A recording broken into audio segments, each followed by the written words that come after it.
Hello and welcome to our latest extra video podcast.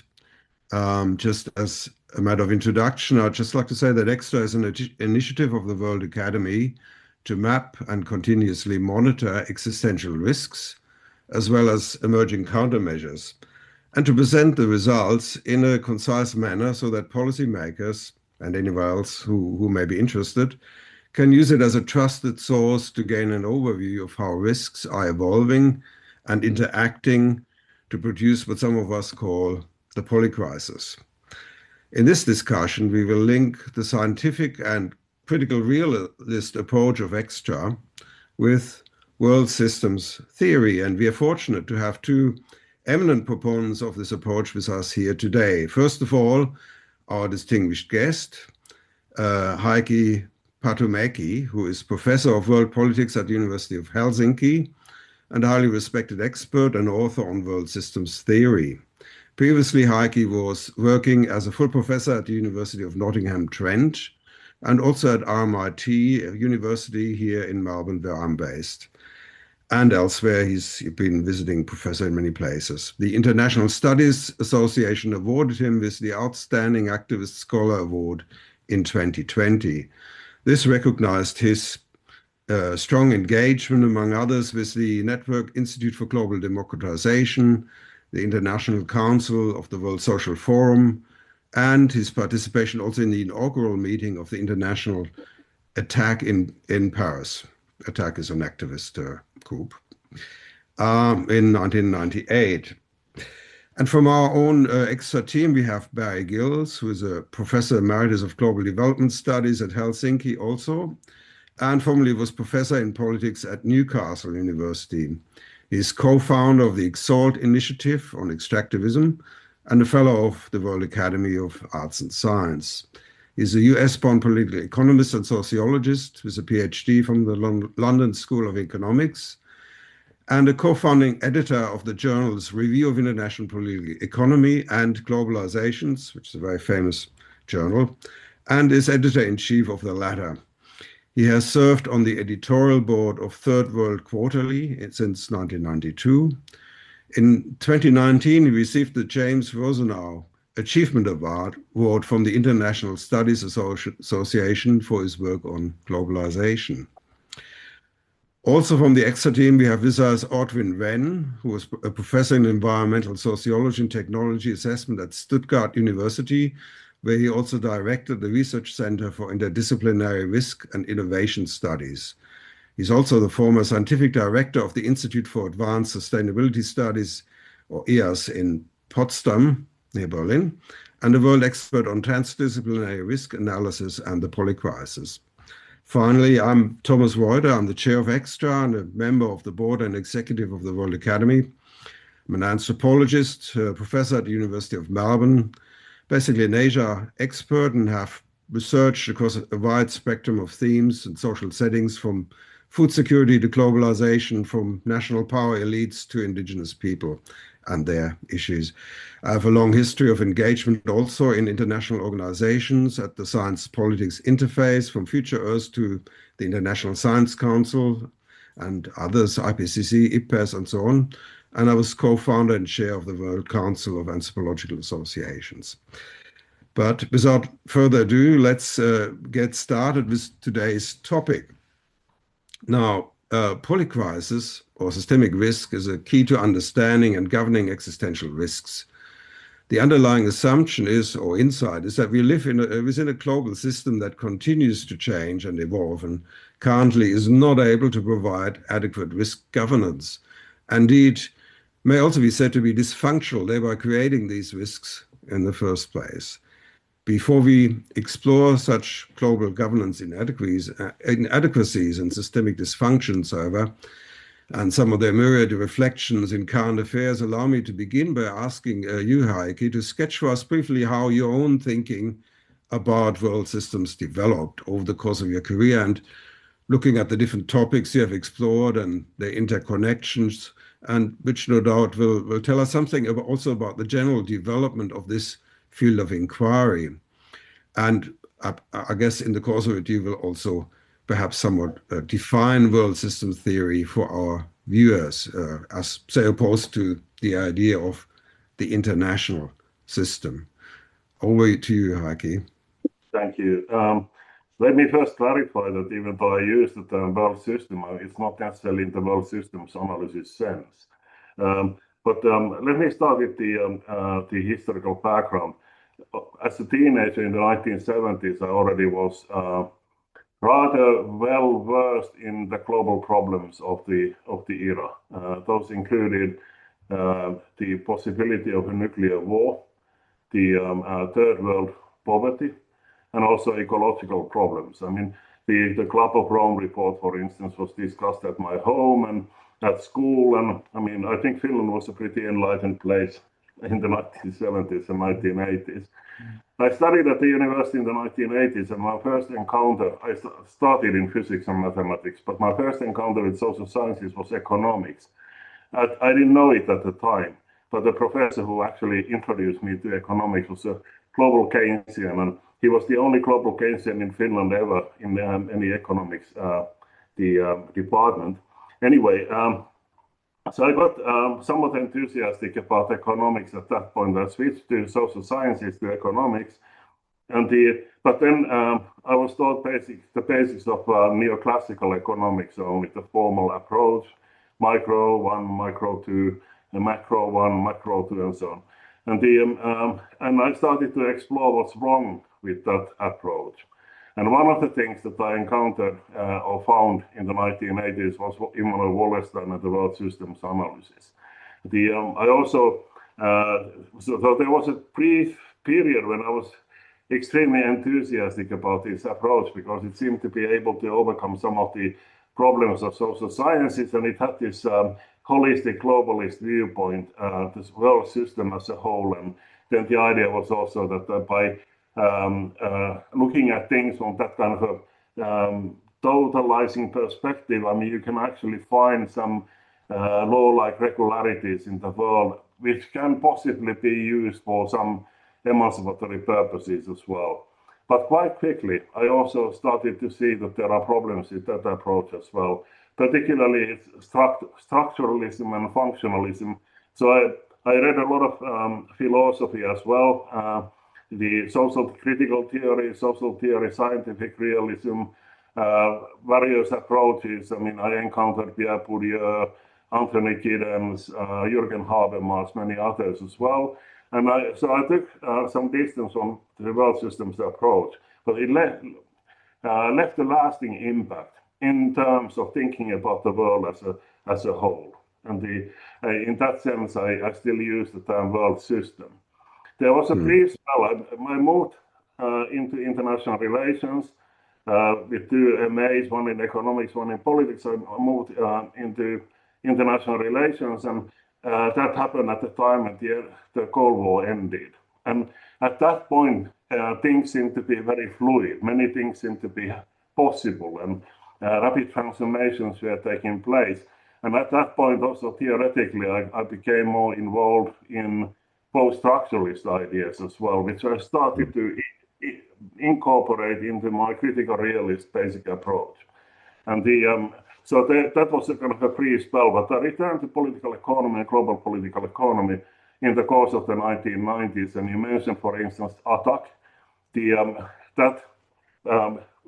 One of the things that I did, I mean, there was the politics of economic and monetary union project and others, but I became particularly fascinated at the time of the Asian crisis with the idea of the Tobin tax, the currency transaction tax. And I started to not only work on that, but also campaign for it. And at that point, I also took part in founding the International Attack, and later I was several times the chair of Attack Finland as well. And if you think in terms of global taxes, I mean, obviously we are thinking about the world system as a whole, but something that is not as deterministic as structurally and functionally intertied in a manner that is very difficult to change, that the world system analysis tended to think about the world system. So it's more reformable, more changeable, and so on. So there have been different phases, and I've been developing also these approaches further later on. and particularly during the past, let's say 10 years or so, I've started to think about whether it would be possible to develop some kind of an approach, much more dynamic, processual, and I would call it also field theoretic, than the world systems analysis, but doing something very similar, being able to grasp how the dynamics of the world system as a whole actually functions. Mm-hmm. Would you think it's fair to say that there was a kind of a marriage between the push from the natural sciences, and in particular Earth systems science, and the social sciences? I remember at that time I was on the executive of the International Social Science Council, and there was a merger with ICSU, and the whole thing was around the time of the Rio +20 summit. And there was a big push to sort of bring in the social sciences to help understand why it was so difficult to respond to the findings of natural science on climate change and other issues, why it was so hard to actually enact the sort of response that the scientists were recommending, decarbonization and so on. And then basically we realized it was actually a social problem. And then I guess world system science or theory came out of that combination. That's my understanding. Is that correct, you would say? Or yeah, well, very recently I've been involved in a project called the world system science, which is precisely an attempt to develop social scientific counterpart to Earth system science. But if we go back in time, and I would say that the Club of Rome report and that kind of approach was in the background all the time, because I mean that's one approach that forces one to think about the world system as a one single system. It's an Earth system. It's more than just world in the sense of social sciences, but it is also the Earth within the wider cosmic setting. And this has clearly informed many of the things I've been doing. And I'm particularly fascinated by these themes at the moment. I mean, it is one of the main themes. There's a book coming out, edited by two international relations scholars, Matthias Albert and Barry Busan, called The Anthropocene Crisis, a World System Science Approach. And I think I have a couple of papers there, and this tries to precisely to integrate the two, so go beyond even world systems analysis and taking the Earth system into account as well. And this has to be seen also in the wider context of the history and the future of the planet. okay, actually, the other sort of theoretical development in that time was, globalization theory. And Barry, you as the editor of Globalizations, you were very central in that unfolding development or field of study. How do you think it relates to world system theory or world system science? Well, let's just say again some background. When I first started to engage with the concept globalization, it was in the context of what was it was being presented as this all-encompassing, totalizing notion that was law-like. It expressed a law of history, and in essence, its policy prescriptions were neoliberal in their economics and their policy, social policy. So a group of us responded to that and with a critique, which was a paper we did in a working group called Overturning Globalization, sort of beyond teleology and reclaiming politics. So that same notion again that these economistic, deterministic interpretations of globalization we regarded as deeply flawed, extremely poor theoretically, and particularly when it came to the political aspects of that, the social process aspects of that, which we've just been talking about, that the part of it is. So we wanted to, that evolved into the journal Globalization, sort of the template for that, to say, we want to open this concept up and so that there isn't just this one dominant narrative version of a theory of globalization, which actually we thought was quite impoverished in theory, because it was so and deterministic. And we said, no, this, as Heikki was saying, it's far, far more complex and fluid. It's not just embedded in social processes, it is a social process, so you can see it like that. And there are all these dialectical responses, the sort of imposition of power, and then social responses and learning, collective action, individual action, all kinds of pushbacks to it. And we wanted to focus more on those, in fact, to say that, well, you could say there are mini globalizations. So that's a little bit of a sense of how my thinking on it was occurring in those pivotal years in the middle of the 1990s and then leading up to what became the journal. Let me just add a remark. I totally agree with Barry that there was this economistic line that was thinking that neoliberal globalization is some kind of a law of nature and it has to happen and there's no alternative, etc. But there was another strand. If you look at the history of the concept of globalization, and one of the first to introduce it was Roland Robertson. And for him, it was precisely the Wallensteinian world system analysis that provided some kind of a framework. He was basically arguing that we don't have that kind of a world system as yet, but we have a process that seems to be taking us into that direction. And he was looking at that also from the sociological perspective of theories like theories of modernization and its critics and so on. So he was already kind of social science, making it more social scientific, but also pluralizing the concept. And that was early 1980s. And so there had been this strand all along as well. I just add that Saskia Sassen made the argument that, well, the global, as she put it, is instantiated in the local.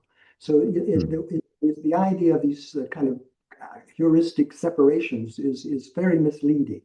The reality is the global is sort of a kind of forming force, yes, and all of the local are in it. They are part of it. Yeah, and so we made the argument the resistance is part of globalization processes. It's not like indeed. Some of us use the term glocalizations or the combination of global and local. And I did a study in Indonesia on anti-globalization movements at that time, and basically I would totally agree with you that it itself was a part of globalization. The fact that people saw themselves as part of a bigger world and noticed how that bigger world was impinging on their local lives everywhere.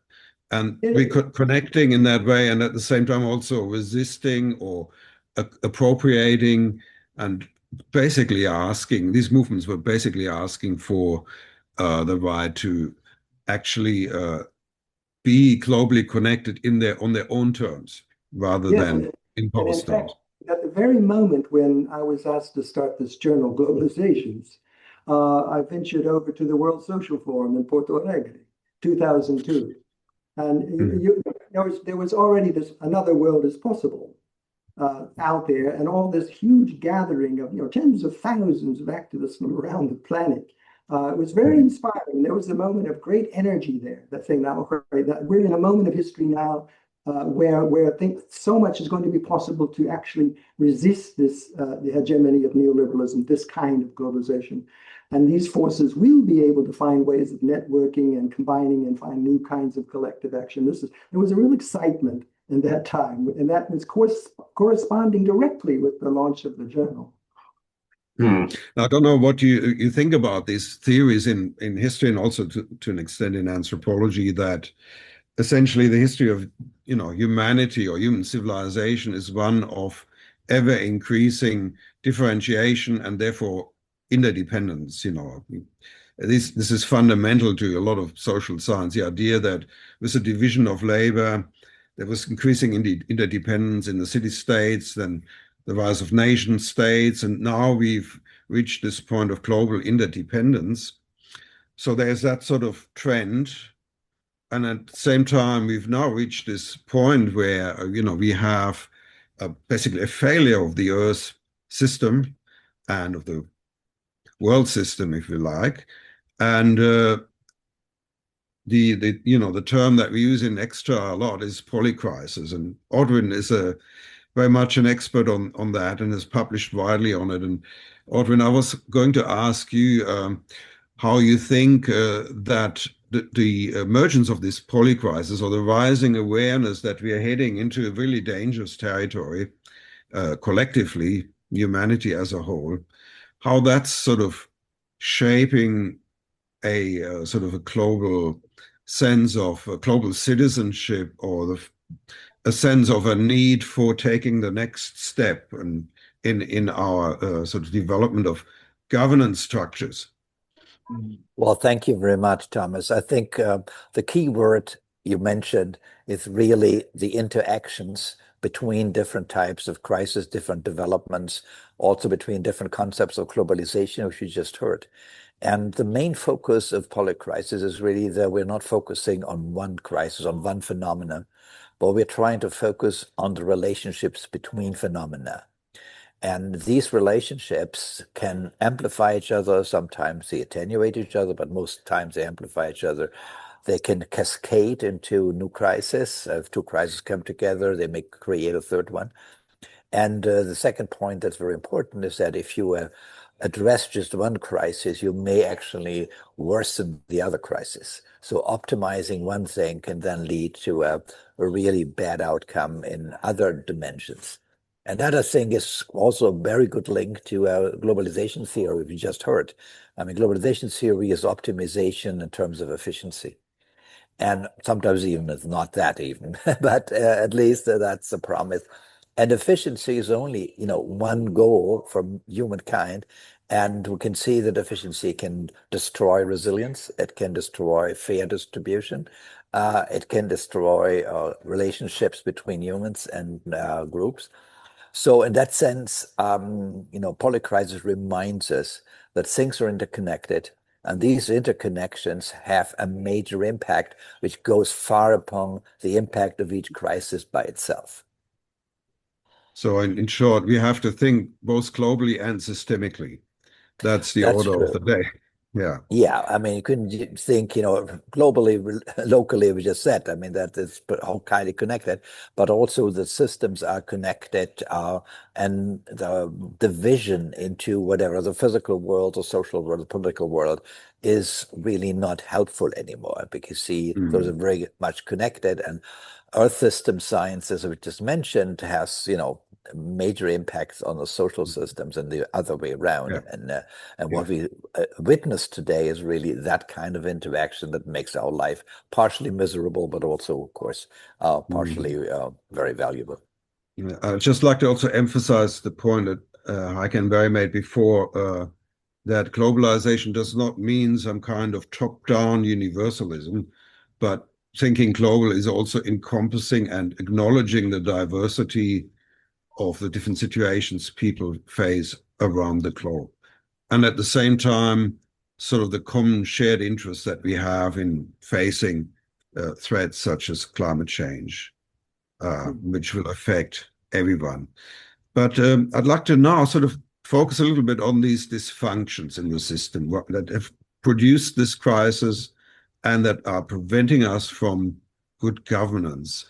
And I wanted to ask you, Heikki, what is your assessment of the current state and trend and motion? In what direction is the world system moving in terms of geopolitics? And of course, it's all related to economics, to trade, finance. And among these very important domains, who is actually in the driver's seat? Who's driving the instability at the moment? This geopolitical instability. Is it really economic? Is it political? Where do you see the sort of the drivers in the current instability? Well, there are many issues here. Let me first comment on the idea of polycrisis, and that there are many crises that are interacting and very often reinforcing each other. I would like to be very precise in the way we are discussing these things. Crises are turning points in a process. I mean, they themselves are not causes of anything. I mean, there are underlying forces and underlying processes that lead, for instance, to climate change. and those are causing things. And climate change, together with the other human impact on the nature, are causing various ecological crises. And what that means, that there's a turning point in ecosystems, that some of them are working on collapsing, some of them might have already collapsed, and so on. So it's a matter of deciding whether something will continue to exist in its current form or not. And crises in themselves, they can come together, but they don't have any. It's very easily we become too pessimistic when we think that these crises are simply reinforcing each other. They can, the underlying forces can work in very different ways. Think about climate change. I mean, the fact that it is continuing, despite Trump administration and all these neoconservative forces in the world, or populist forces in the world. I mean, the most part of the world population believes that there's a climate change, and all the facts point toward the fact that it is actually accelerating. It is not only steadily and linearly moving into one direction, but it is accelerating. And in my own estimation, I mean, we are reaching 2 Celsius degrees rise from the pre-industrial era already in the 2040s, early 2040s, and most likely, unless something drastic happens, I mean, we are reaching 3 Celsius degrees already in the 2060s. And this will have a dramatic impact on many ecosystems, particularly given that we are also causing this extinction crisis at the same time for various through other mechanisms as well.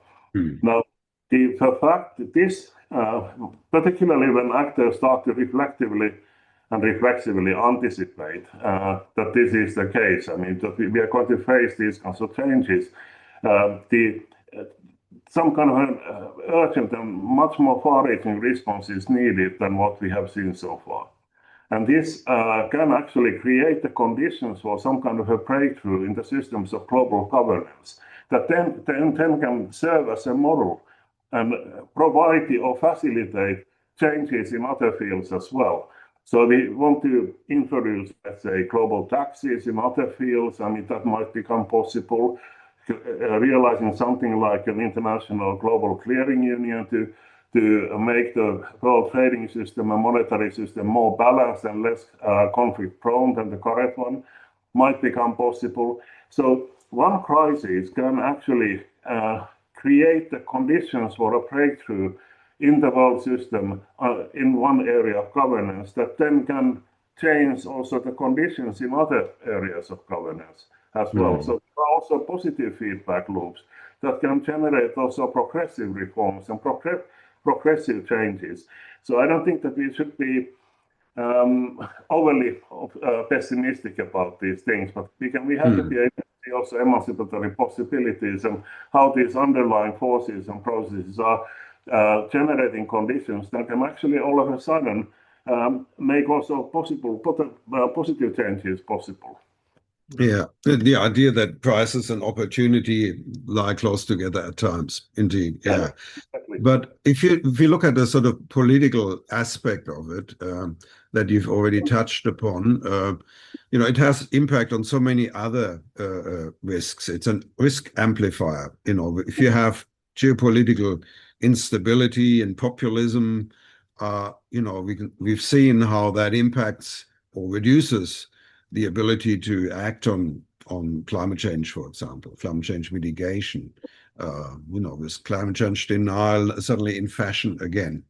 So I wonder, like Kamsky talks about interregnum, the idea of a critical juncture, a time of danger, time of monsters, indeed, where, we are in a precarious state. There's opportunity.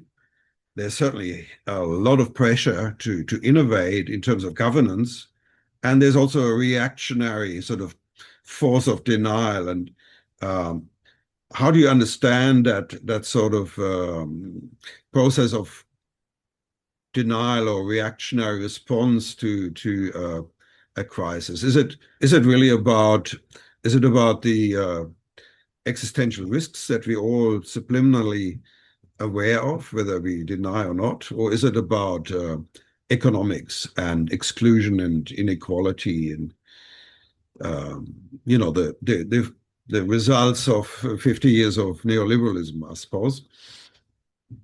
Well, that's certainly provided the basis for what we are seeing today. But your question is really complex because there are so many things that are affecting the current conjuncture. For one thing, I mean, let me put it this way. Let me start with the concept of existential insecurity. I mean, modern human being is in a way, like many existentialists have been focusing on this idea of being thrown into the world, that people are aware of their future death, and they somehow feel isolated. Individualism is also one part of the problem, and so there is some idea of responsibility and morality that comes with it, but at the same time it also means that people are very fragile, they are vulnerable to all kinds of things, and many processes generated by neoliberalism has contributed to that. Think about changes in labor markets or deindustrialization in many contexts. Many people have found some security and some sense of belonging to something through their jobs. And during the industrial era in the OECD world, I mean, many of them found the security in the industrial working places. But now, due to these changes in the everyday life, all of a sudden, they are without that kind of a foundation. There are a number of other similar changes as well. Without going through all of them here, let me say that there's a kind of a functional similarity between the awareness of these existential risks, including global risks, and this existential insecurity that many people feel due to the political economy changes as well in their everyday lives. And they can be mutually reinforcing as well. And this is a fertile ground for anyone, a strong leader, saying that I know who is to be blamed and I know what the answer is. To trust me and give me the power to do anything I want. And even the narcissism of people like Donald Trump can be a positive thing from that perspective, because it can indicate for these people that this person actually knows what he's doing, and he knows himself that he knows what he's doing, or something along those lines. So some kind of the quest for security, certainty, and this was also behind the fascist movements and Nazi movements in the 1930s and 1940s as well. Very similar logic. I mean, Karl Polanyi analyzed this in terms of non-functioning markets or market system, and this is part of the story. But there is a deeper layer. I mean, the existential insecurity of modern human, and in the context of the capitalist market economy.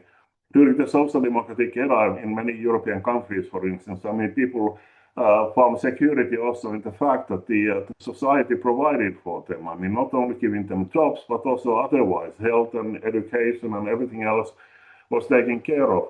And then neoliberalism has made people much more vulnerable in that regard. And this is the overall political context where we are at the moment. And I'm afraid that sometimes the intention of progressives to overemphasize things like climate catastrophe or polycrisis or all the problems that there are in the world can actually feed into the same insecurity. So it is quite important to be able to see things from a, let's say, more multi-perspectival the vantage point, that you can actually see also those changes and transformative processes that can actually create the conditions and preconditions for something positive to occur. Transformations that they actually make the world more secure, and from the people's point of view. And I actually think that the key lies exactly in controlling the world economy. You ask who is in the driver's seat. Well, in my view, at the moment, I mean, it's the big multinational corporations, the world markets, and so on, but also the interstate system creates a kind of a competitive dynamics and logic that is at the same time taking things in a direction that is driven by these actors and their interactions, but there is nobody actually having any control over the overall direction. And what we actually need is some control, some mechanisms, democratic, legitimate, pluralistic mechanisms, whereby we can control the world economy as a whole, and have some democratic control over capital in the various senses of the term, and create the possibility of steering the world economy and its economic growth, whatever economic growth will remain, into a direction that is sustainable, fair, and also the legitimate in different ways. So we can also affect the composition, not only the rate of economic growth, it can also be negative, but also the composition of economic growth, its overall direction.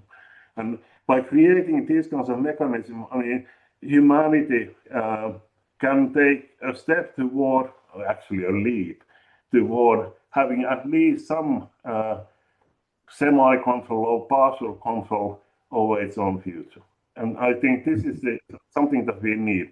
We need the sense of self-determination to be generalized into the global system as a whole, that we collectively can determine the future, but in a pluralistic and democratic way. It requires not only some sort of a pre-given will, but it has to be based on open-endedness, on learning, on pluralism, on respecting the rights of the others, and many other things as well. It's a very complex political theoretical problem, how to combine these things without creating repressive tendencies and so on and so forth. But that's the problem nonetheless. Let me say that there's another saying that's often quoted from Antonio Gramsci, and that's having pessimism of the intellect and optimism of the will. And now is the time to emphasize optimism of the will, very much so. As he's saying, if we emphasize the pessimistic part, although we recognize that as realities, there can be a trap there. Yeah, and it is better for us all to, if we place the emphasis on the collective will. And also, Heikki and I have discussed many times the historical evolution of human collective consciousness.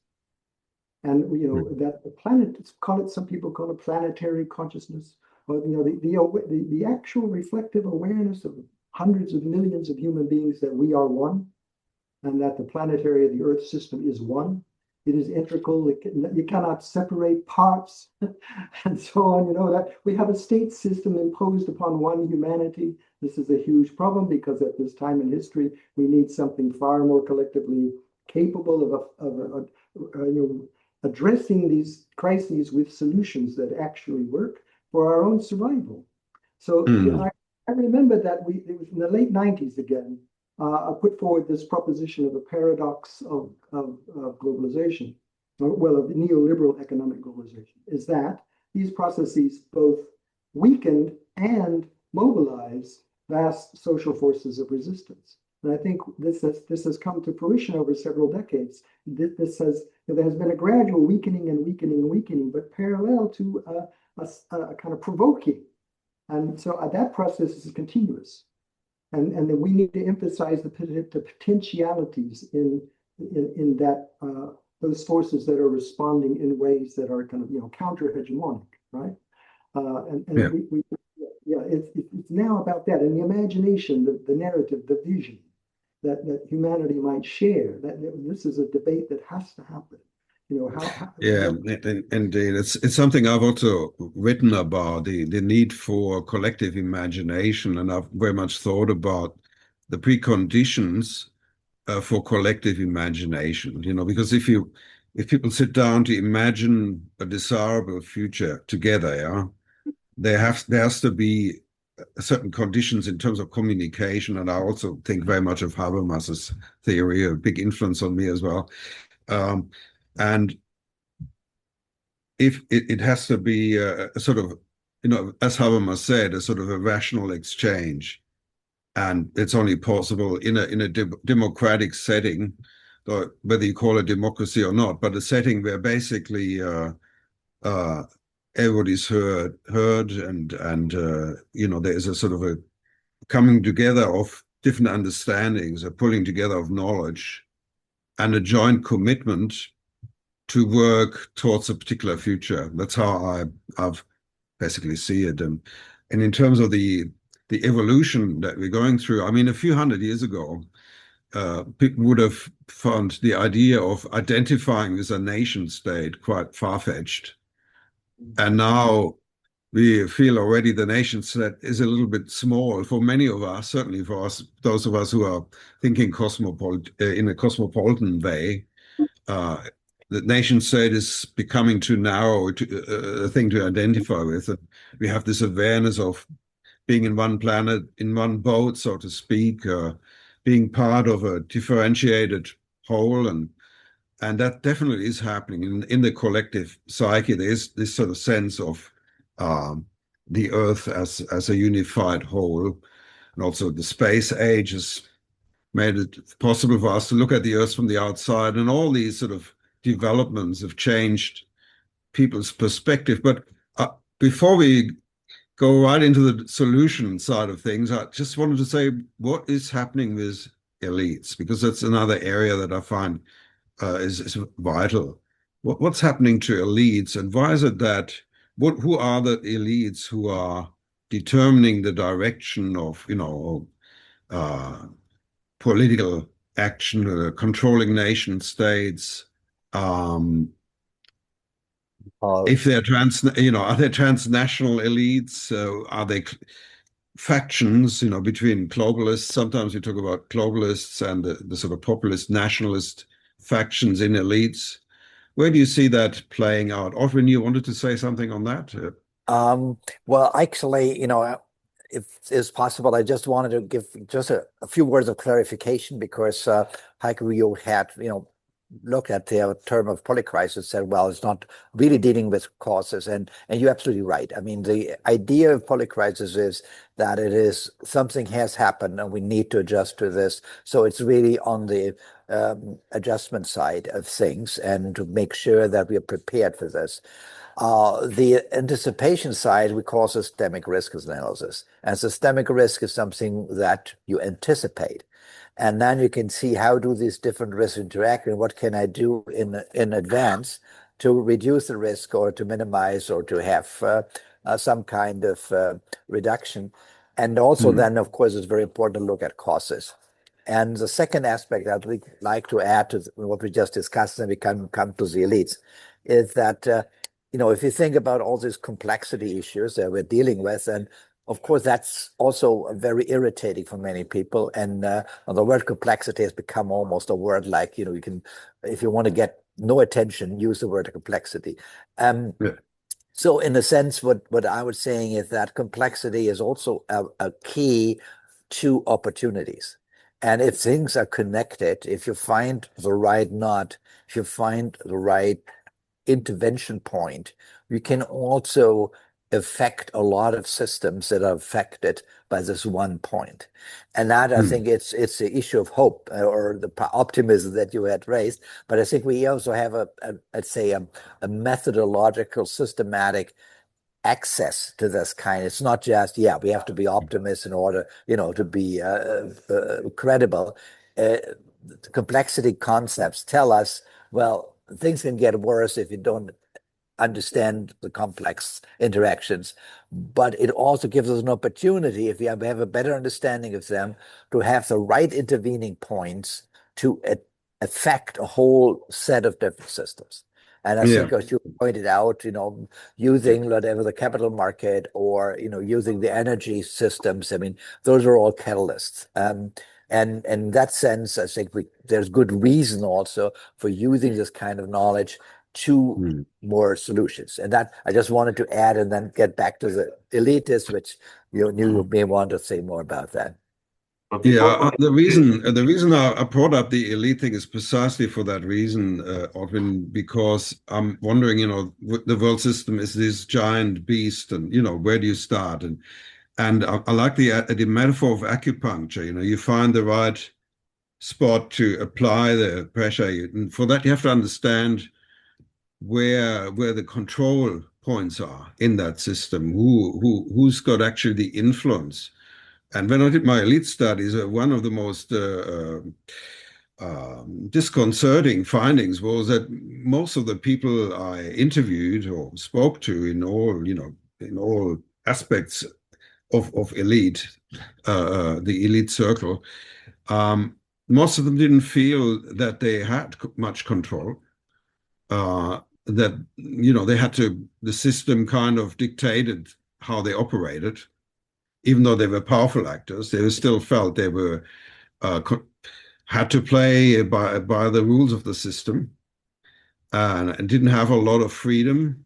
So I wonder who the actors are who might be in the key position. Is it in finance or yeah? I'd just like to hear your opinion on that, all of you, really. Heikki, if you might want to start with that. Who do you think, who are the people who have the power to make significant change and also therefore the responsibility, and why might they not see that responsibility or take it on? Well, let me start by going back to Habermas and the idea of some kind of a moral learning. And you mentioned discourse ethics and the recognizing the other. Carl Otto Abel was actually quite influential, the other Frankfurt School ethical thinker. And he had this notion of where Habermas was talking about the stage 7A in the stages of moral learning. He introduced the stage 7B, which is planetary macroethics. The underlying point, though, is that we have to think about the world history, including also the possibility of collective self-determination on a global scale in terms of moral learning too. And this is quite important. What can happen is, unfortunately, that moral learning can be also regressive. People can go backwards or downwards or whatever metaphor you want to use. And that is highly problematical. And it seems to me that the current elites, I think that the part of the problem is that they really feel that they are only cogs in the system. There's some kind of a mechanism that is independent of their wills, and they have to produce certain kinds of outcomes because the system seems to be dictating that or something along those lines. And what is lacking are these mechanisms of collective self-determination. I mean, what is lacking is an explicit political form of this collective self-determination. And one of my concerns is that the current dynamics, as it has been evolving during the past few decades, and now we've seen this rise of nationalist, populist, authoritarian orientation.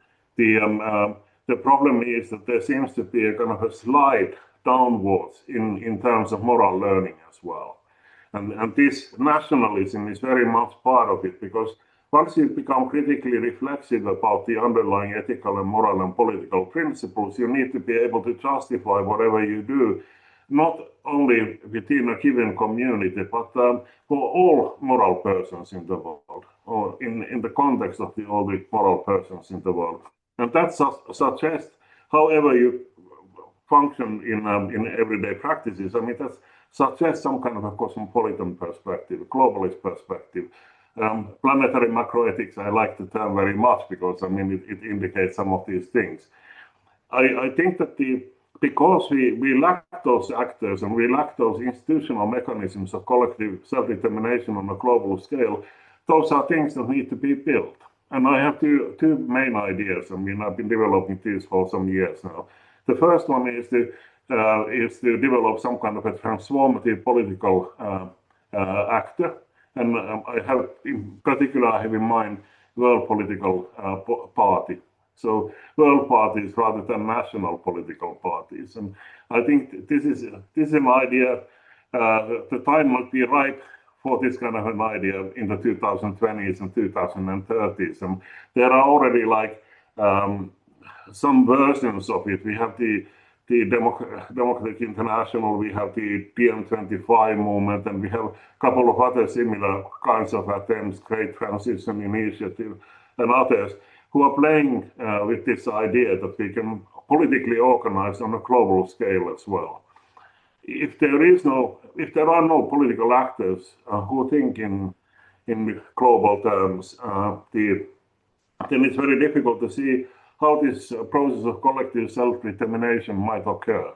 So you need that kind of a consciousness, you need that form of sort of an agency in order for collective self-determination to be possible. But you need also the institutional mechanisms on a global scale. And this comes back to the question of global governance. The systems that we have at the moment, they are very thin or weak. There are a number of metaphors you can use also. They're very fragile. We are talking about the gridlock systems of global governance. This term Hale and Held and others introduced some 15 years ago. So the gridlocked after 2000 or so, there has been very little progress in terms of developing systems of global governance. But what we have seen is kind of a retreat away from them, and they are gradually eroding in several different ways. And this, in this context, I mean, the political task is really to create these institutional mechanisms on a global scale. And if they're sufficiently democratically organized, I mean, they can actually create the basis for collective self-determination on a global scale.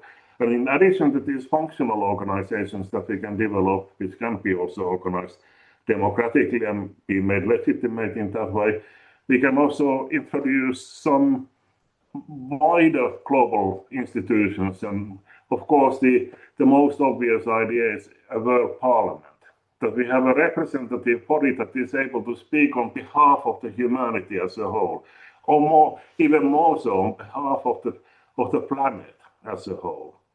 I mean, just thinking about encountering alien life forms from somewhere else. I mean, I'm not necessarily talking about aliens in the sense of UFOs or whatever the science fiction movies, but aliens also in the sense of like bacteria or whatever that can pose a threat to humanity, even from Mars or something like that. I mean, who can make decisions? Who can be responsible for those kinds of things? That illuminates the problem that is much more general and has to do with all the things that are happening here on Earth.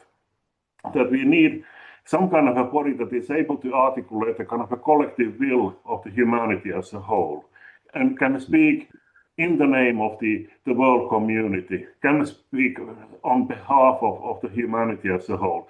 It has to be a place where things are contested, there are different interpretations, it's through and through political, there are different ethical and political positions, there can be many different political parties and so on. But it is still a place where these things can be discussed and to a certain degree decided. The world parliament doesn't have to be a kind of a sovereign legislative body. That would be kind of a very traditional world state. It can have other kinds of functions. It can coordinate these functional international organizations. It can be also the body that determines what the existing international later cosmopolitan law is. I mean, we don't have a Supreme Court or any systematic system in the current international law that someone can say that this is what the law is. But this kind of a world parliament could do it in a legitimate way.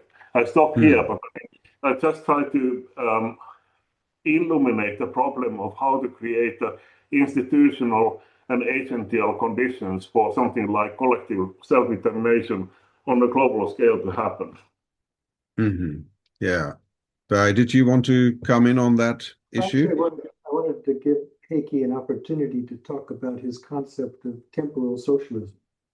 And what, to explain to viewers what that is, what it means, and what it might bring about. So, oh yeah, what I said might sound ambitious, but I mean that's not the end of ambition. I would argue that if you look at things from a cosmic perspective, I mean, the future of humanity on this planet, I mean, given all these crises that we are facing, and many people don't expect the 21st century to end well. And the total catastrophe of some sort is also possible. And then we are thinking about whether there have been others in other planets somewhere, and whether they have the same tendency to destroy themselves in a relatively short period of time. You achieve technological capabilities, and that's the end of it. I mean, a couple of hundreds of years or something, and that's the end of it. Is it like that?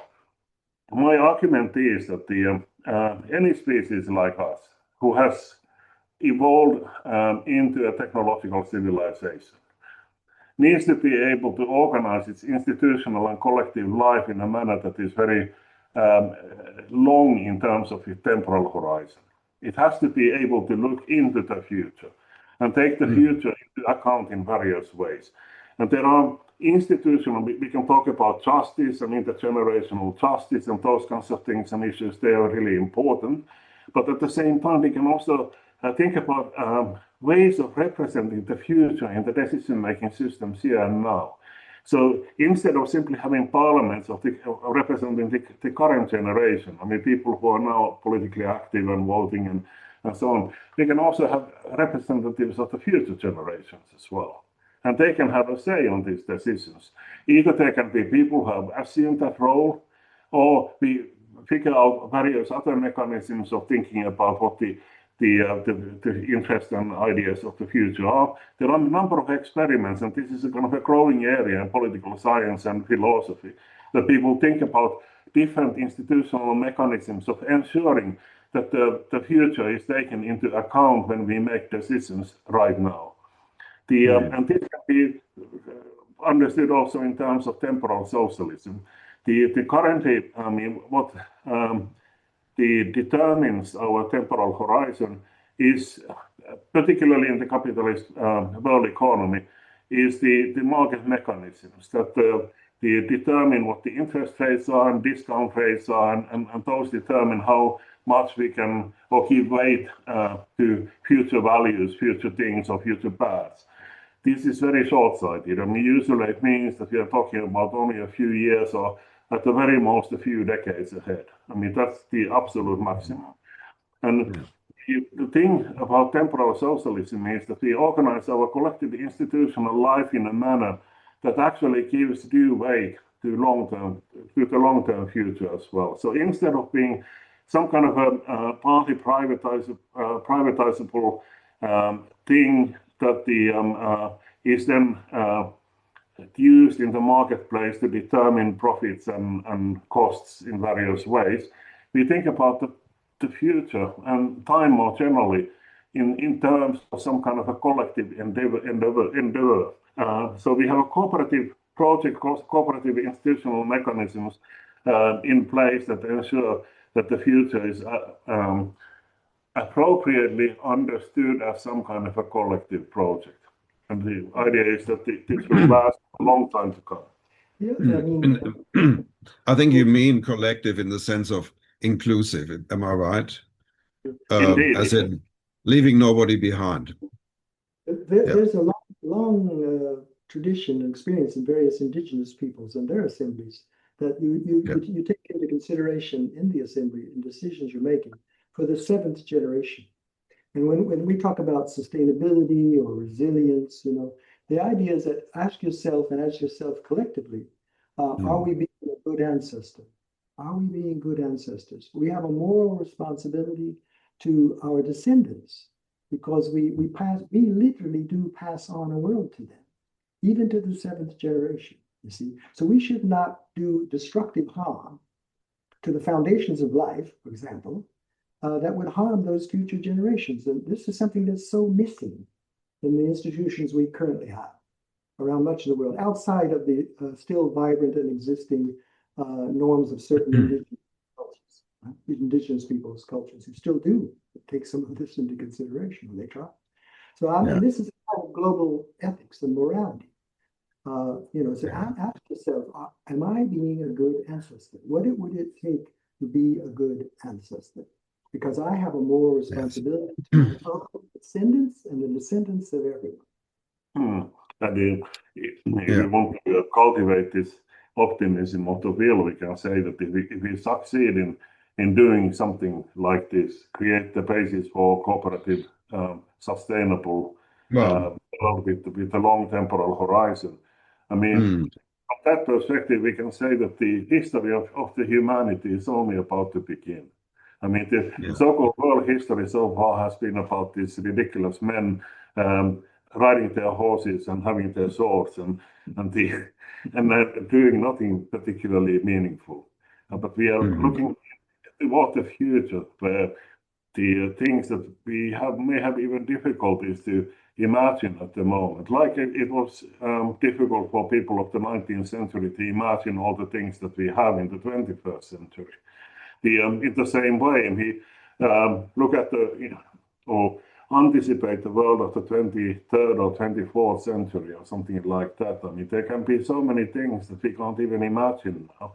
And these are huge projects. I mean, they're projects of collective world making or world making projects, if you like. And this is something that we can take into account. I mean, in thinking about the future, that this optimism is not limited to that we can tackle this problem or that problem or continue for a while or something like that, but we can also think in terms of the long-term development of humanity. And one can even say that if we think in terms of the existential insecurity of many people, I mean, if they understand that they are part of a much bigger process that might lead to huge things difficult to even imagine at the moment. I mean, they might see themselves in a different light. Yeah, that's sort of if you look at the longer perspective, from the angle of anthropology, is my original discipline. I've branched far beyond that. What we see is that human beings have always been extremely cooperative, and it's part of our success story. There's no other life form on the planet that has the capacity for cooperation that we have through language and everything, culture. It's absolutely defining of human beings.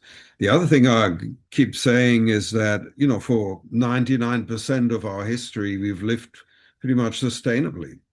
We know how to do that. It's not something new or something impossible. It just seems that way right now. Okay, we have a much larger world population that makes it more difficult, but we also have much more advanced technologies. We have all the possibilities to solve our problems. It's more a matter, like you said, to form, to muster the collective will, to have to build the kind of institutions that we need to articulate our collective will and to enact it. But somewhere there, it seems to be that there is some kind of other tendency towards competition, towards domination, towards empire, that tends to get in the way. And these are modes of operating that have also been with us for a long time, but in a way we can no longer afford that. I mean, if you look at the Iran war, for example, one thing that is very clear is that the use of force to change situations, there are limits to that. Same as Russia's operations in Ukraine. It's not so easy to make change through violence. And it's inconceivable now to establish a global hegemony by force, economic or political or military. It's just a pipe dream.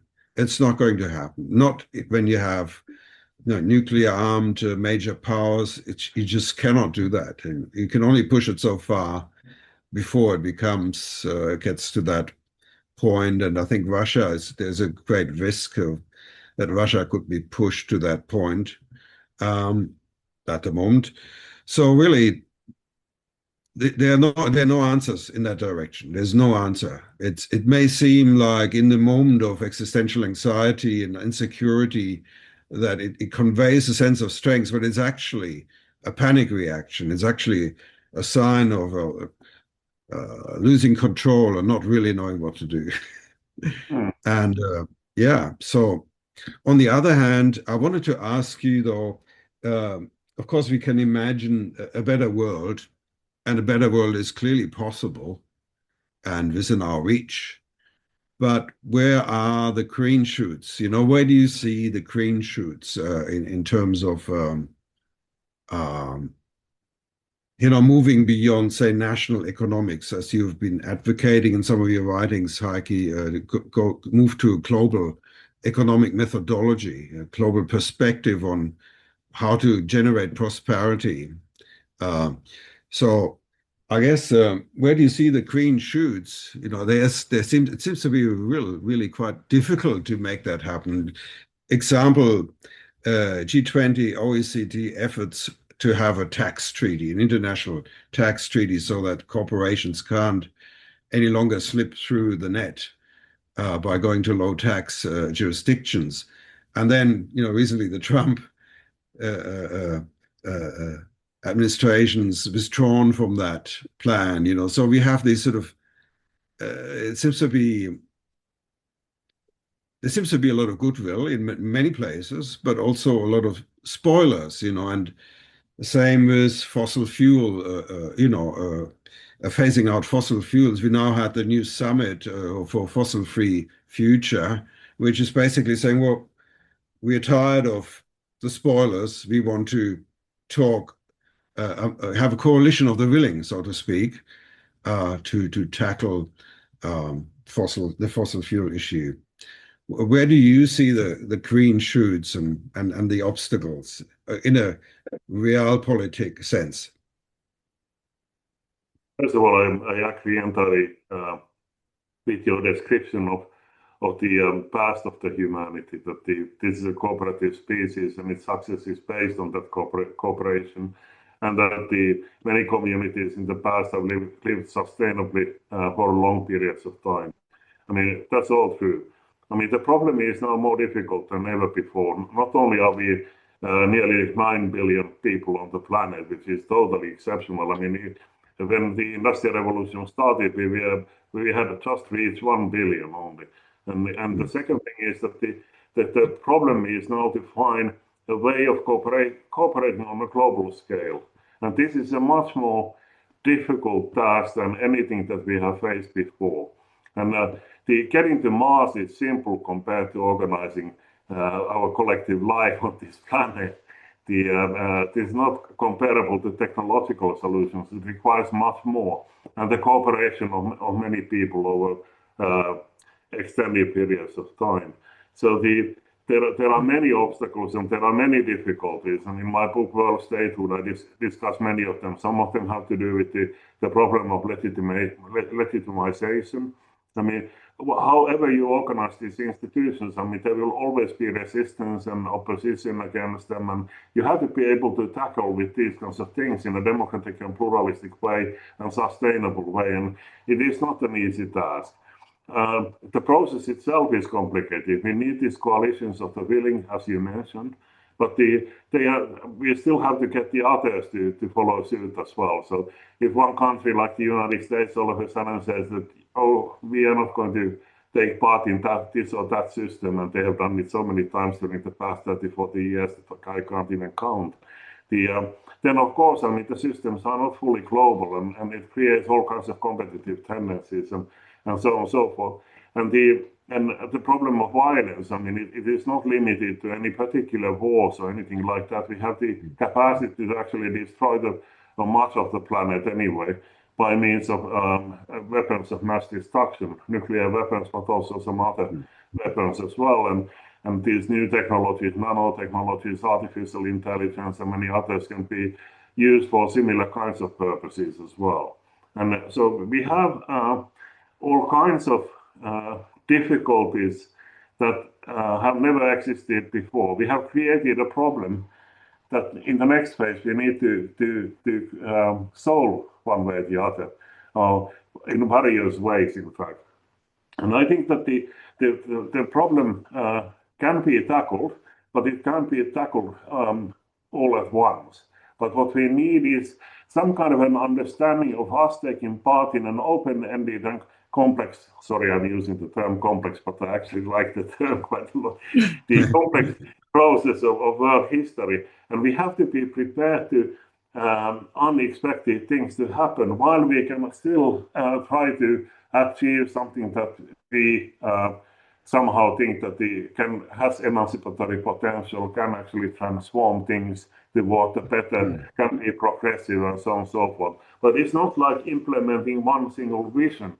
You have to be able to think about yourself as a small part of a huge process where there are so many different drivers, if you like. And then we need to be able to articulate at the same time this collective will, form a collective will on a global scale as well, or at least elements of it. I mean, it doesn't have to be like one total thing. I mean, it can be complex and multifaceted and so on. But this is still the direction to take.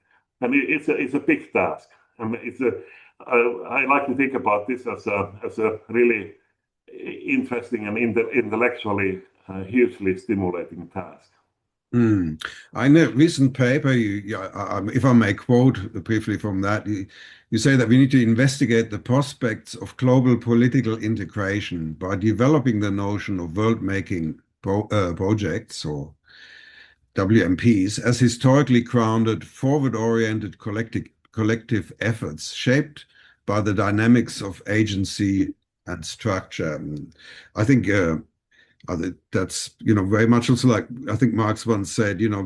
We are in a way landed with a particular baggage or a particular situation with which we have to work. The present, the historical trends that we deal with, and then we also have agency, and that agency is a matter. The degree of agency depends on how conscious we are of our problems, and that's frequently my answer when people say, "Well, isn't it a little negative to talk about risks?" So I tend to say, like we say, existentialists, that life is risk, and managing risk is life. Life is managed risk. It's surviving despite risks, and that's absolutely normal, a normal human condition, and in fact, the condition of all life. So life is about managed risk. And it's what I think you're suggesting is that there is a need to become more conscious of what we're up against. Yeah, that's what we're trying to do at Extra, and then deciding how to act. And I fear that one part of the reason why they are this small is that some people think that, we are in a situation where the cake is shrinking, the resources are shrinking. We're in a situation of scarcity crisis, and the best thing to do is to become more violent and grab what we can, and that could really accelerate us into a descent and into very deep catastrophic crisis. And I fear there's a battle between fear and the courage to wake up and look things in the eye and look the challenges in the eye. And what are your thoughts on that, both of you? By the way, Ortiwn, just let me know by WhatsApp that they have a power cut where he is, so he dropped out, and he'll try and join later if he can. But what are your thoughts on this process between fear and the courage to expand into more awareness? Yeah, well, let me go first back to Marx and this idea of world making. And Marx was actually writing the Communist Manifesto at the time when the term world started to acquire its modern meaning. That it was a secular term that referred to the entire everything on the planet, basically. And there started to be things like world exhibitions, and people started to talk about world literature. I mean, the concept of world history emerged at this time as well. And and Marx was one of the first theorists of globalization. I mean, if you read the Communist Manifesto, I've actually done this many times to my students. I give them a couple of quotations from the Communist Manifesto and ask them, where does this come from? And they all get something like a 1980s or 1990s globalization theorist. This is actually Karl Marx in 1848. Anyway, but it was a bit later, at the turn of the 20th century, basically, and during the First World War, that people started to think about the world making as something that can be planetary in scale and also practical. I mean, things can be organized on a planetary scale. We started to have technologies for doing that, and people started to envisage ways of organizing the entire planet. The first visions of world state, of course, they occurred already during the French Revolution, And so it's not unprecedented totally, but it became much more widespread to think in those terms. I mean, think about Woodrow Wilson's 14 points, for instance. I mean, that was a kind of a project of organizing the entire world according to certain principles. Then there was the Russian Revolution and the Trotskyian or whatever vision about world revolution. I mean, it was kind of a similar thing, but from a different socialist perspective. And then what happened in the 1920s and 1930s, that there was a kind of a counter idea that instead of the new liberal world order, they started to advocate some kind of an other new order. I mean, the fascists and the Nazis were talking about neue Ordnung, I mean, new order of some kind. And the world history ever since has been like a dialectical interplay between these world-making projects and their visions. I mean, we have had the classical liberal, embedded liberal, neoliberal version of liberalism. We have had different versions of socialism. Think about the collective self-reliance model of the decolonization era. And there have been others. I mean, Greeks is in some ways containing some of those ideas as well. And now we have what I call new or neo-neue Ordnung. So we have this kind of a neo-fascism, if you like, or something similar. History never repeats itself, but there are some essential similarities between these. But my idea is that behind this there has been an alternative democratic socialist or social democratic. You can think about it in different ways. I mean, there'll be different variations of it. World-making projects ever since the beginning of the 20th century. H.G. Wells was very much part of that, and there were others. I mean, in the 1920s, many Marxists were discussing how the world economy should be reorganized to make it a more cooperative place and more equal place in various ways. And these ideas have emerged and re-emerged a few times until now. And I think in the 21st century, the time has come for these ideas to be really realized on a global scale. But we have added new elements to it. I mean, one is the temporal consciousness that is quite different from the earlier eras, that we have now the planetary ecological world-making project as well, the green one, when we the Club of Rome thing and so on. It involves rather specific scenarios about the future. Think about how we think about the climate change. I mean, we are talking about different decades and how the different scenarios about how this global warming or heating is developing and what the consequences might be. So we start to be more precise about the future. I mean, not simply declaring that there will be some kind of a new foundational moment, mythological almost, that something new is beginning. And we don't simply think in terms of, like many liberals have done, that there's a kind of a linear, progressive, historical time that will yield better outcomes over time, or more or less automatically, if you only ensure that certain liberal rights are in place or something like that. Now we rather think in more precise way about different possible futures, some of which can be catastrophic, but we have many much better possibilities there as well.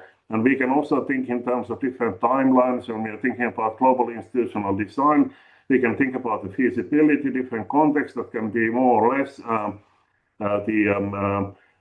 receptive for those kinds of ideas to be realized and so on. So we add new elements, and it's more pluralistic also than before. But there are still some similarities, and I think that the idea of a world political party that I've been developing is based on that particular world-making project. Yeah. About the world system theory perspective on these sorts of patterns. People may perhaps have heard of hegemonic transition, and that when a hegemon, the pre-existing hegemon, in this case, United States, is declining and is in a secular decline, so that this sets in motion a whole set of other patterns, and in which, if you emphasize the possibilities of change, it's an interregnum in which the previous system is destabilized and cannot be rebuilt. And normally there was a cyclical expectation that you'd have a global center shift in production, in finance, the center, say, for example, would be moving to the East Asia, this kind of general notion of the economic change. But a hegemonic transition is much wider. It comes with a whole new set of ideology, mentalities, institutions, norms. But in this case, it would be, again, just sort of too deterministic to think that we're going to have a succession and a new hegemon. I don't think that's a useful discussion at all. So will Japan be the new hegemon? Will China be the new hegemon? No, no one will be the new hegemon. That's the situation we're in.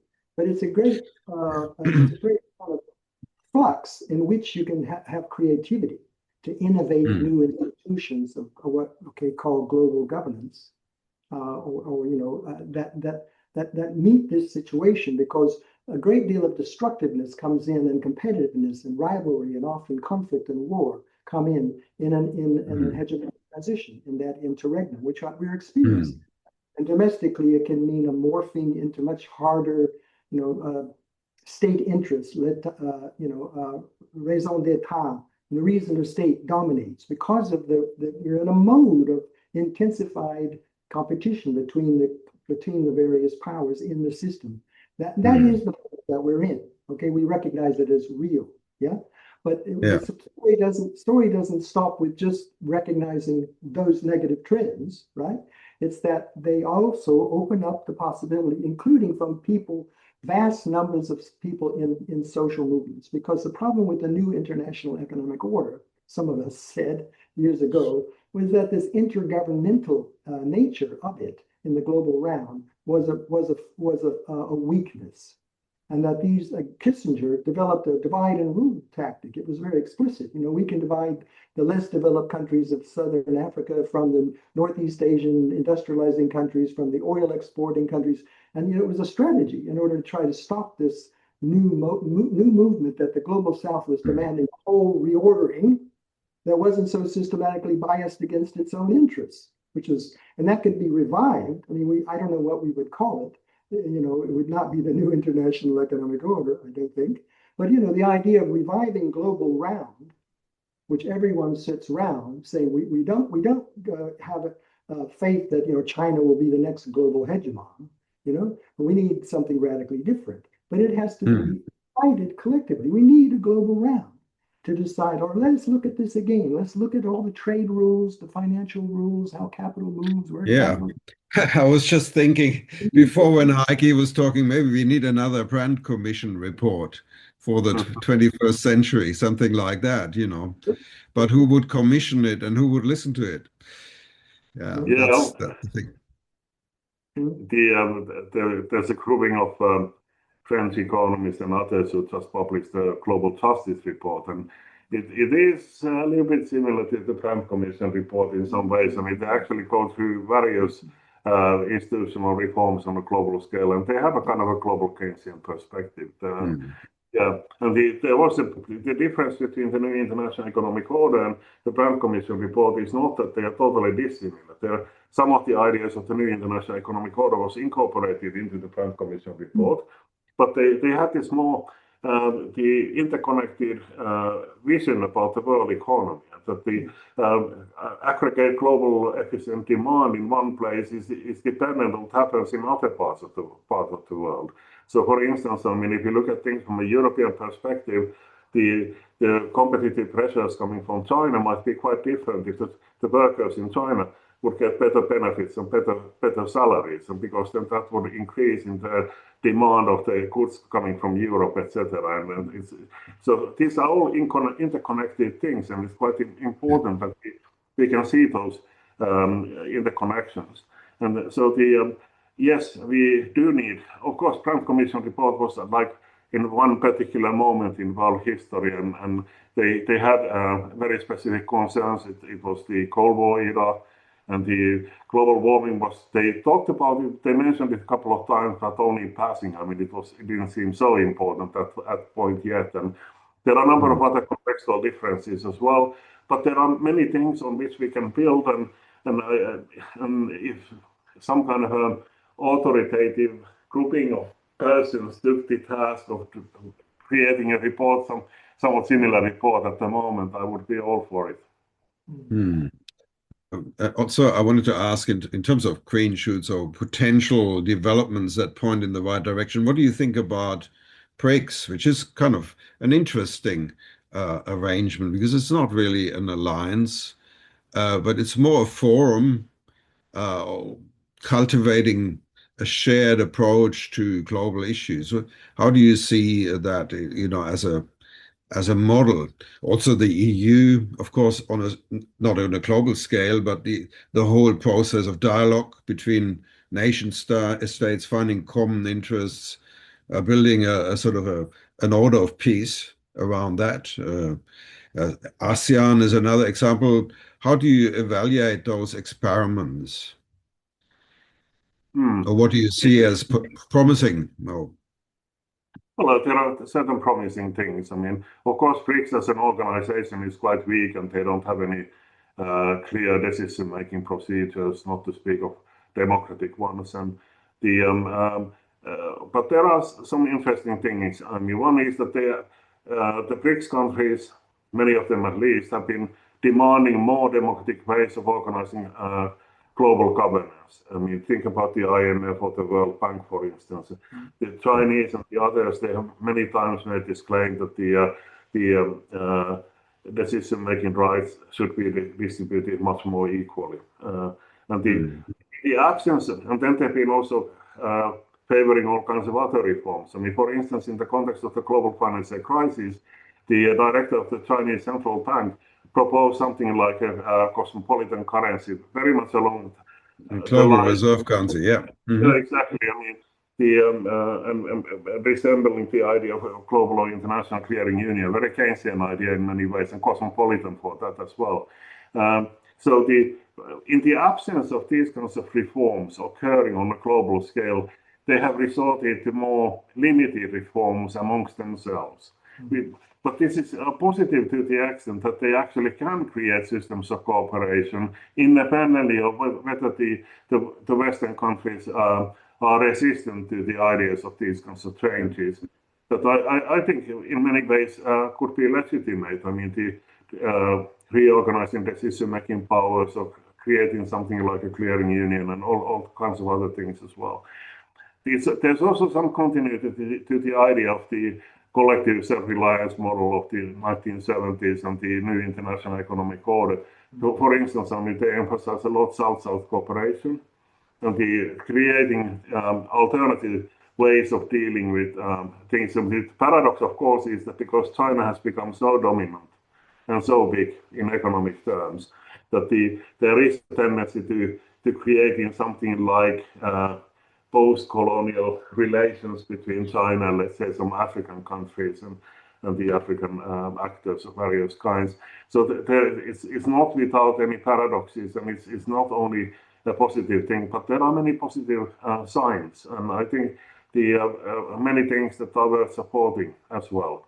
The best thing would be, though, that the BRICS countries, or at least some of them, could take part in some sort of some coalitions of the willing to reform the global system as a whole, and that would be a really positive step forward. But of course, it requires that also some countries, let's say from Europe or perhaps the European Union as a whole, from Latin America and Africa that are not part of BRICS, would be supporting this kind of initiative, or countries like Canada, for instance. I mean, the US is out of the question for the time being, but the US itself can at some point become very different as well.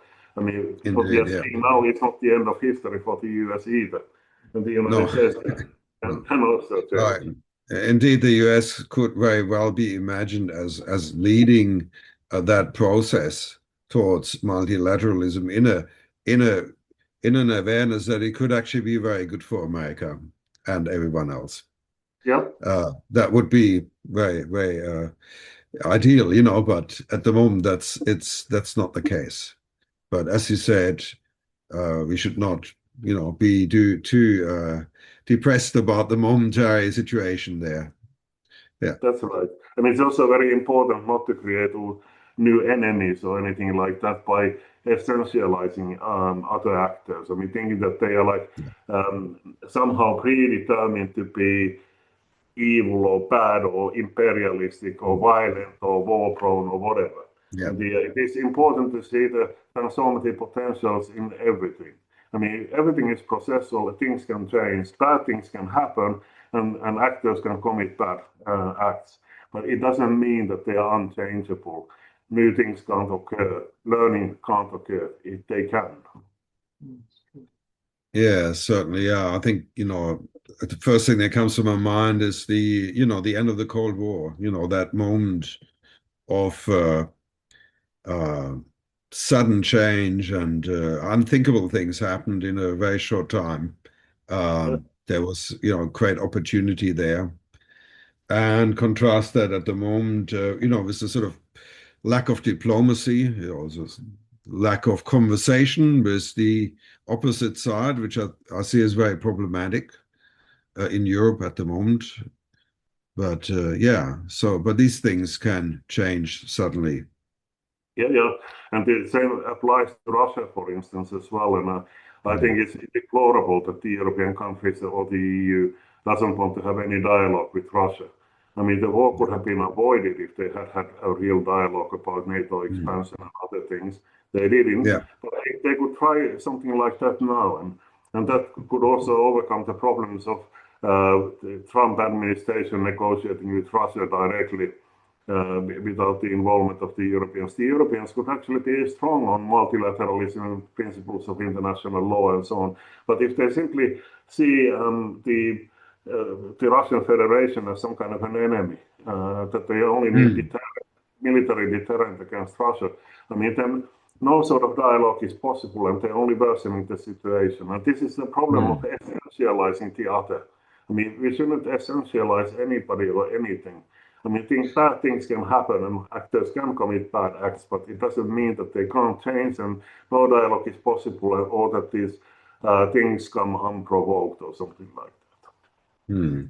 Yeah, it doesn't really ring true to the European project, which is a project of nation states overcoming differences, historical animosities, and so on. So the European experience should have really,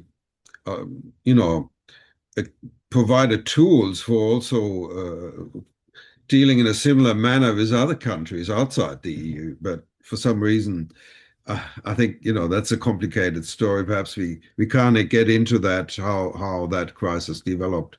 That's a whole different story. Our colleague in the World Academy, Jeffrey Sachs, has probably said all that needs to be said about that particular crisis and how it came to be, and others have too. But yeah, it's a bit disappointing. But generally, I think the European project is educational in terms of the multilateral aspect of it, and also ASEAN. Some people describe ASEAN as weak, but it's in many ways it's a zone of peace also, and relative cooperation and very gradual integration, and that needs to be expanded globally, perhaps. That kind of process, that kind of dialogue, that's where I see some of the green shoots anyway. Barry, did you want to say any more about sort of the where you see perhaps some positive signs in the actually already appearing? Well, yes. I mean, I think there are a plethora of movements around the planet of so many varieties and scales. And these, it was like, say, some decades ago, there was, we mentioned before, the big idea of the world revolution, a transition to socialism. This captured the imagination of generations of people for a time. And I think maybe 25 years ago, or just broadly speaking, this idea was seen to be no longer viable. And what happened was that you talked about all these many yeses, that there are all these, that what we have is a huge array of movements that might share certain kinds of similarities or moving in parallel directions in relation to the dominant power structures and economic power. But they, the idea has been, I don't think we've moved very far in 25 years, keep invoking the aspiration that they should all come together into some one entity of political actor, But this has been extremely conspicuous by its absence. And even the World Social Forum, like I mentioned, that moment of hope in, say, the very beginning of the 2000s. And yet it was an internal struggle there to maintain it as a forum for discussion and not to be a political actor in its own right. And so it just continues to be a place to network amongst a myriad of movements, right? And that's what we have. So I find that hope is made real by action and by collective action. I see I don't see now anything beyond at the moment this array of movements, but it's in that array of movements and the provoking of even more mobilization movements where the transformational force is, and it could morph, as we've been saying. Certain things could happen that are strictly speaking not predictable, or not based on a predetermined cyclical pattern, but suddenly the situation arises where the level of ability to coordinate between movements will dramatically increase, right? With common aims to be realized, as actual political aims to be realized, right? And new institutions to be built. There are a lot of people calling, include that World Inequality Report. Those authors are calling for a mass social mobilization around this program of demands. Okay, that's the general idea. We anticipate that this is possible. In this world, in the 21st century, this is possible. And it's a matter of political will and political organization and mobilization. That's what we wait upon. So far, it is only potential, right? But it could become. Let me add a perspective on that. I personally actually feel that the global civil society that emerged in the 1980s and 1990s is much weaker now than it was 25 years ago. Oh, yeah. Because of the communication possibilities, yeah. There's a variety of reasons for that, and I don't want to go into those here at this point. But what I want to say is that there are many things come in waves and cycles, and there are collapses, and then some of the ideas are revived and so on and so forth. We shouldn't be too linear in thinking about the future. We shouldn't simply be extrapolating from where we are at the moment. And there has been a decline of many of these activities, but there will be a new phase, and there will be more activities of various kinds, with the possibility of emergence of new kinds of political actors and the new kinds of institutions on a global scale.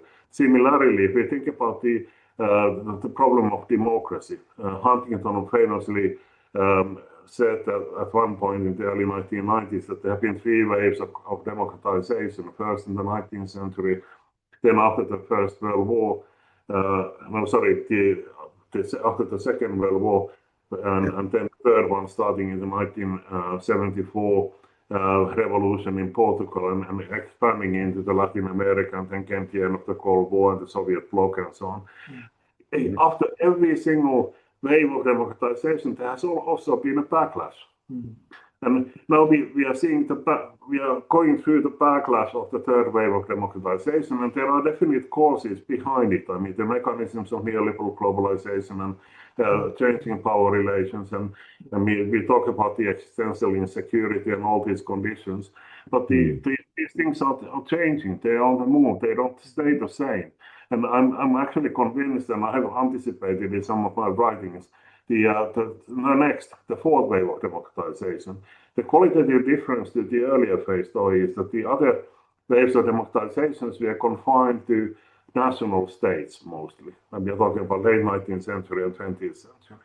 The fourth one has to be global in nature. It can also enable autonomy and democracy and on a much smaller scale in different local, I don't like the term local, but let's say everyday life context. But there has to be also global mechanisms, democratic mechanisms in place. And this kind of a consciousness is necessary for the next wave of democratization to occur. Okay, yeah. I think we talk about tipping points in the Earth system. That's a very common idea now, and it's a very important idea. But there are also social tipping points, and personally, I feel that the development of extreme levels of inequality that we're seeing now is probably reaching a tipping point, and it's very hard to say where that will lead us, but I think that we are probably on the edge of major change there, because the cost of living crisis around the world. Many people are feeling that their life is slipping away from them. The kind of life that they come to expect, and that's usually a recipe for change. Yeah, and we're seeing that change. It may not be exactly what we might hope for, with the sort of rise of populism, but certainly the energy is there, and eventually, I think there'll be some sense of what needs to happen. I think many people have a basic understanding of what needs to happen now. Indeed. Yeah. Okay. Well, I think we do. For example, like the militarization that's going on and rearmament that's going on. I think maybe there's a broad sense that this is extremely dangerous and threatens us, in fact, undermines human security. I think that the majority could reach that conclusion and then try to put the reverse, the same with grotesque inequality and concentration of wealth at the other end, the oligarchization, where it becomes, again, socially unacceptable for large numbers of people to say, no, this oligarchy needs to be addressed with very rigorous measures that start to break down their wealth and power and redistribute yes, we talked to the people. I mean, I think there's some general things emerging where people could probably rally around very broadly, say the necessary change and the protection of ecosystems and restoration of ecosystems. Because without those, we are existentially threatened as a species. Huge numbers of humanity understand that already. Yes, indeed. Yeah, that's right. We just had recently a webinar on existential risk and what they mean for young people. So it was a youth organization, Protect Our Planet, it's called, and we were talking about existential anxieties, and some of them said, no, it's not about existential anxiety. For us, this is daily reality already. We had some speakers from Africa and India, and they, said, well, we've lost family members, and in the course of these, extreme weather events and so on. So, as you said, for a lot of people, this is already a reality. But I think as it becomes a reality for almost everyone around the globe, I think the pressure for change will be immense. Anyway, we probably reached the end of our time, and unfortunately, Ortiwn was not able to join us again. But I thank you for your insights, and hope to welcome you again on another extra webinar, because there's a lot more to explore in your work, Heikki, and also in your work, Barry. And thank you for a very insightful session. Thank you so much. Thank you, everyone.